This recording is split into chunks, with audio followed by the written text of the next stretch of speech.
Nyuma y'ibyo ngibyo rero uyu nguyu Bushali yahise ashyiraho indi post indi story ivuga iti 2025 dukore music ndetse twibuke kubabazanya. Ikindi kintu yarengejeho cyateye n'abantu ubwoba nuko yashyizeho imva stika y'imva igaragaza ko 2025 gahunda ari kubabazanya. Ese agiye kubabazanya na Bruce Melody kuri level ingana iki? Mwibaze nanjye nibaze ngo bigiye kugenda bite ko mbona Bushali yakuye inkote ebyiri zityaya mu giyombi akaba aje gutera umuntu bita Bruce Melody. Turabigenza n'utajyaza twe tunifata dute muri 2025. Nongeye kubasuhuza abakunzi ba Mega TV Rwanda, nshimira wowe wakoze subscribe ndetse n'utarayikora musaba gukora subscribe kugira ngo tujye tubana umunsi ku wundi. Aka kanya rero umuhanzi bita Bushido abyutse ari gutera ubwoba umuhanzi bita Bruce Melody. Ibi byo turabyita iki?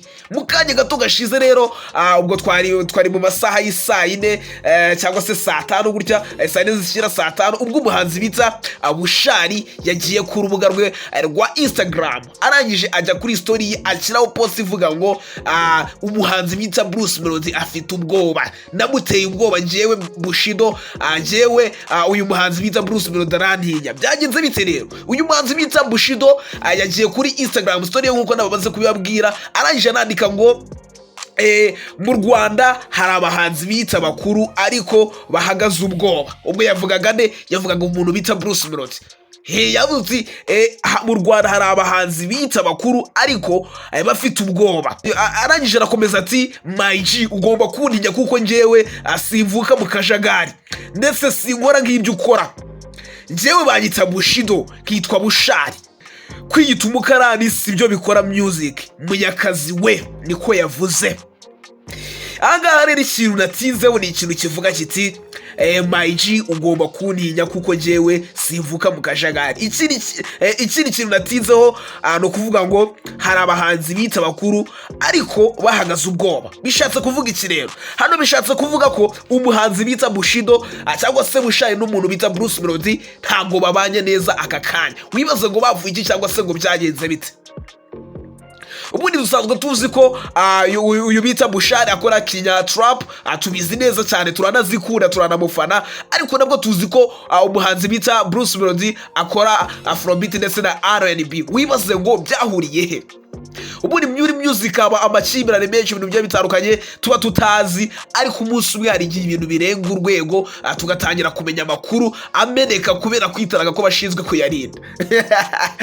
Uyu Bushali rero mu masaha make nibwo nababwiraga ko yagiye akagaragaza ko umuhanzi abita Munyakazi muri make adakwiye kwitwa Munyakazi kubera ko arakantu yashyizeho kavuga ngo kwiyita umukarani sibyo bikora music. Ubwo umukarani nyine ni umuntu ukora nyine tu yavuze ngo sibyo bikora music. Ubwo niba yavuze ngo nibyo bikora music dushize muri analize neza duhita twumva ko muri make ikintu bapfuye ari ikintu kijyanye n'umuziki.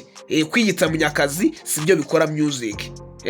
Mwanarize namwe mwumve, ariko mwanarize mwumve ubundi munaduhe ibitekerezo muri comment muvuga muti twe turumva ibintu byapfiriye hano mu gihe tutaramenya amakuru yani ngo tuyabagezeho. Mbibutsa ko umuntu uba warakoze subscribe kuri iyi channel habe n'inkuru nimwe yacaho itamuciyeho, kubera ko hano kuri Mega TV Rwanda tubagezaho amakuru abagishyushye, ya makuru abakigezweho agisohoka ku kanya. Iyo wakoze subscribe nakubwiza ko nta kintu kigucika.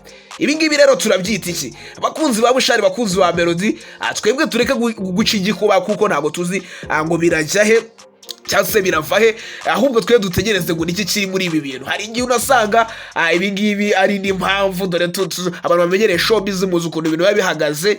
Ntago dupfa kwizera ibintu byose ngo tuve tuvuga ngo ibi byose nyine ngo bishatse kuvuga ko byagenze bitya. Tureke kuzanamo amatiko, ahubwo tuvuge tuti niki kiri imbere, cyangwa se nibaza gukora ama interviews cyangwa se ama live baraza gusobanura ngo ni ibiki, kubera ko iyi nkuru ndabizi neza ko igiye kuba trend. Ari nabwo dushobora gukeka ko uyu Bushali ashaka kugira ngo wenda sinzi ntabwo wapfa kubimenya, ariko umuntu wakoze subscribe ndamwizeza ikintu kimwe gusa: amakuru nk'aya ngaya, amakuru agezweho tuzayabagezaho 5 kuri 5. Nje bayita Iben, basaba ikintu kimwe, nimukore subscribe tujye tubana umunsi ku wundi.